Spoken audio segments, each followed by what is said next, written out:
जय हिंद साथियों, मैं आपके साथ सज्जन सिंह जीएस वर्ल्ड में आपके लिए नया चैप्टर लेके आया हूँ जो मैथ्स वाली क्लास से है। महत्तम समापवर्तक एवं लघुत्तम समापवर्त्य।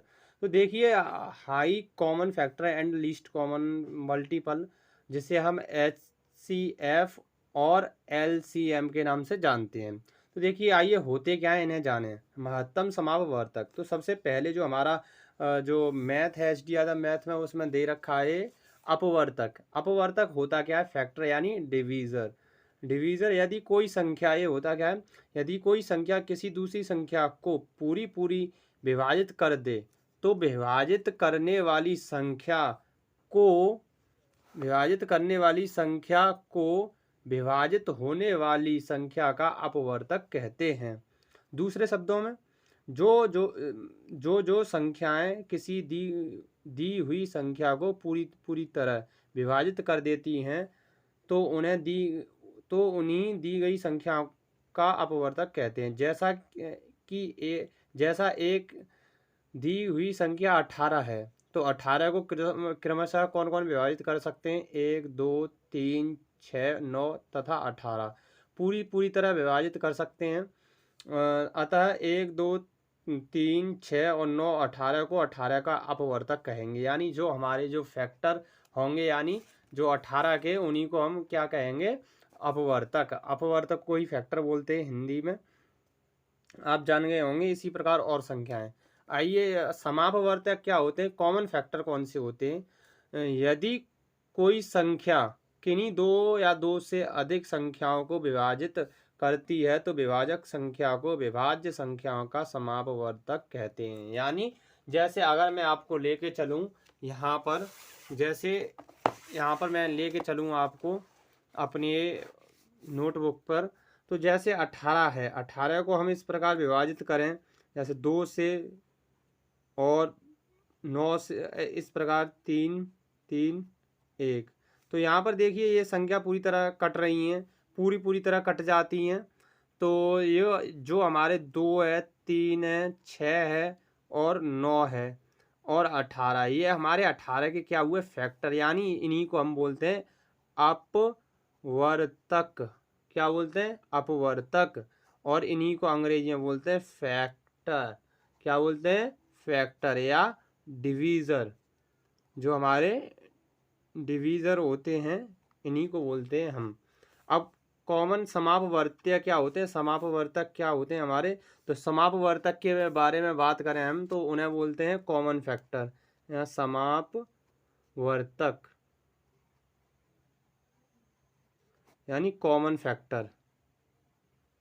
तो देखिए, जब हम आप पढ़ते हैं तो ये नहीं देखते कि ये क्या होता है, ये क्या होता है, और डायरेक्ट सीधे देखने लग जाते हैं कि LCM FCF होते क्या हैं, ये नहीं जानते। तो इस प्रकार देखिए, यदि हम बात करें, मैंने आपको बता दिया समापवर्तक, यदि कोई संख्या किन्हीं दो संख्याओं या दो से अधिक संख्याओं को विभाजित करती है तो विभाजक संख्या को विभाज्य संख्या का समापवर्तक कहते हैं। जैसे हमारे पास है यहाँ पर 12 और 18 दी गई संख्याओं को, 12 और 18 को, यदि यहाँ पर दोनों को एक साथ जो संख्या काटेंगी वही इनकी समापवर्तक यानी कॉमन फैक्टर कहलाएंगी।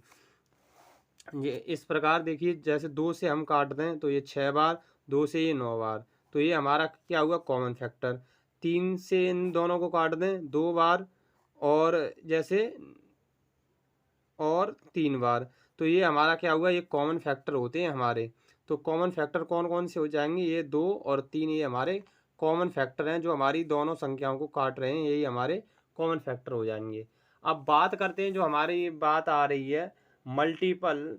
मल्टीपल यानी हाईएस्ट कॉमन फैक्टर, यानी HCF की, और greatest common factor, common divisor, उसकी बात करें। देखिए, तो यहाँ पर चलते हैं। महत्तम समापवर्तक यानी हाईएस्ट कॉमन फैक्टर और ग्रेटेस्ट कॉमन डिवीज़र, वह बड़ी से बड़ी संख्या जो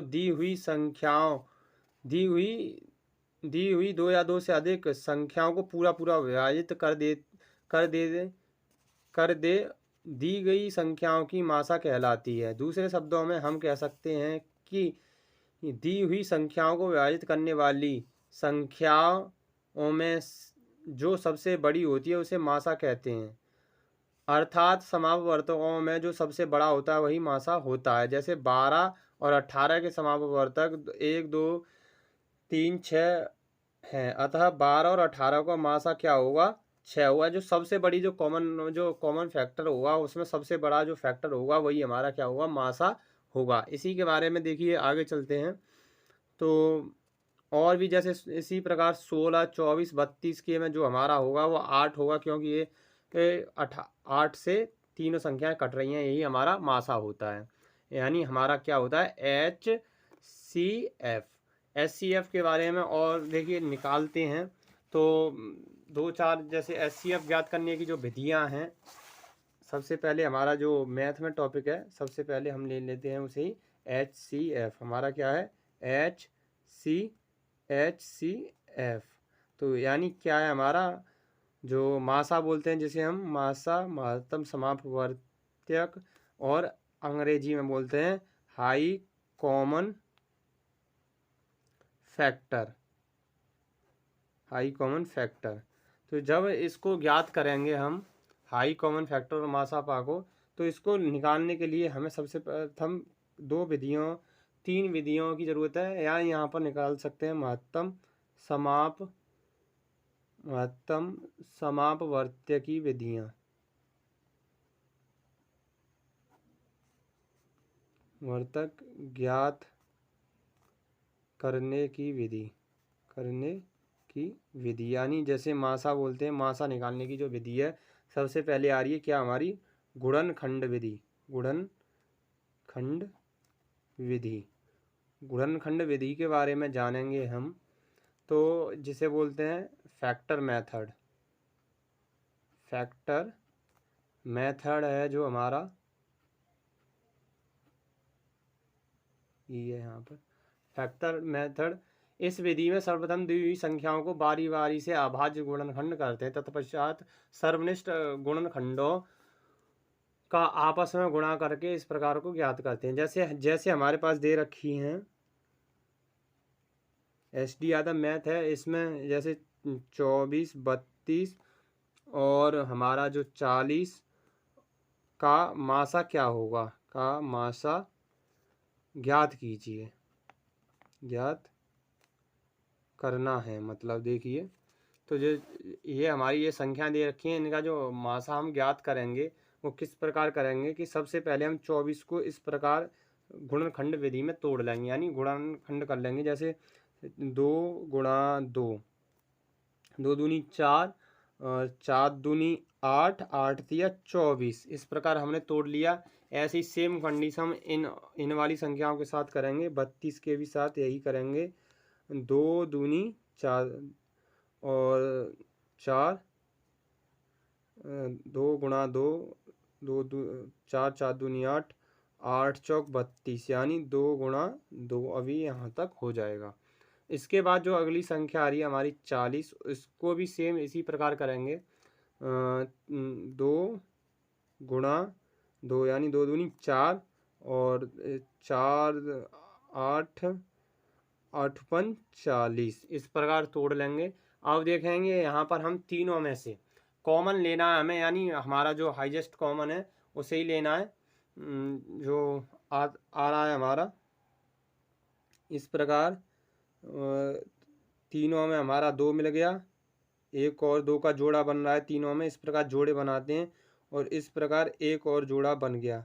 अब और कोई जोड़ा बन रहा है कि हमारा तीनों में से हमारा और जोड़ा नहीं बन पा रहा है, तो ये तीनों में से 1, 2, 3, तो इधर ले लेंगे तीनों को, 2 गुणा 2 गुणा 2 करके लिखेंगे। 2 दूनी 4, 4 दूनी 8 और 8 यहाँ पर हमारा जो आंसर होगा गुणनखंड विधि से बिल्कुल राइट आंसर होगा। तीनों का जो 24, 32 और 40 का जो मासा होगा वो हमारा 8 होगा यहीं पर।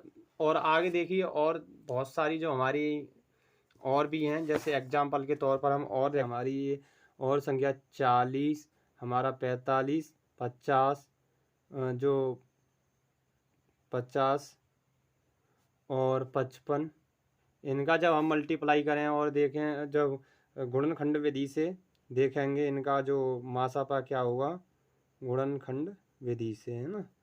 तो देखते हैं। देखिए गुणनखंड विधि में क्या होता है, हमें इसी प्रकार जो संख्याएं हमारी वो तोड़ लेनी होती हैं गुणनखंडों में। 2 गुणा 2 दूनी 4, 4 दूनी 8, 8 × 5 = 40। इस प्रकार अगली जो संख्या है 45 को भी तोड़ लेंगे। 3 × 3 × 3 × 9, 9 × 5 = 45। इस प्रकार 50 को भी तोड़ लेंगे इसी प्रकार। और 2 यानी 10 × 5 = 50। 55 को तोड़ लेंगे तो 55 के लिए सीधा 5 × 11 या 11 × 5 भी हम कर सकते हैं। तो देखिए इस प्रकार ये गुणनखंड कर लिए इनके, और यहाँ से भी हम मासापा निकालेंगे इनका। तो मासापा यहाँ पर लिख लेते हैं, मासापा ज्ञात कीजिए। तो यहाँ से हम गुणनखंड विधि द्वारा ये कर रहे हैं। तो देखिए यहाँ पर ये चारों में जो फैक्ट कॉमन आ रहा है हमारा क्या आ रहा है, ये 5 वाला है, एक 5 आ रहा है। और चारों में से हमारा और कोई मैच नहीं खा रहा है। तो जो हमारा यहाँ पर जो मासा होगा हमारा इनका जो मासा होगा वो 5 होगा। क्या होगा? 5 होगा। जो हमारी सभी संख्याओं को एक ही जो 5 संख्या है जो हमारी 40, 45, 50 और 55 को काट सकती है यहाँ पर। तो हमारा जो मासा का आंसर आ रहा है वो 5 आ रहा है। और सारी हम संख्याओं का उदाहरण ले सकते हैं। तो अगर वीडियो पसंद आए तो लाइक, सब्सक्राइब, शेयर जरूर करना। जय हिंद साथियों।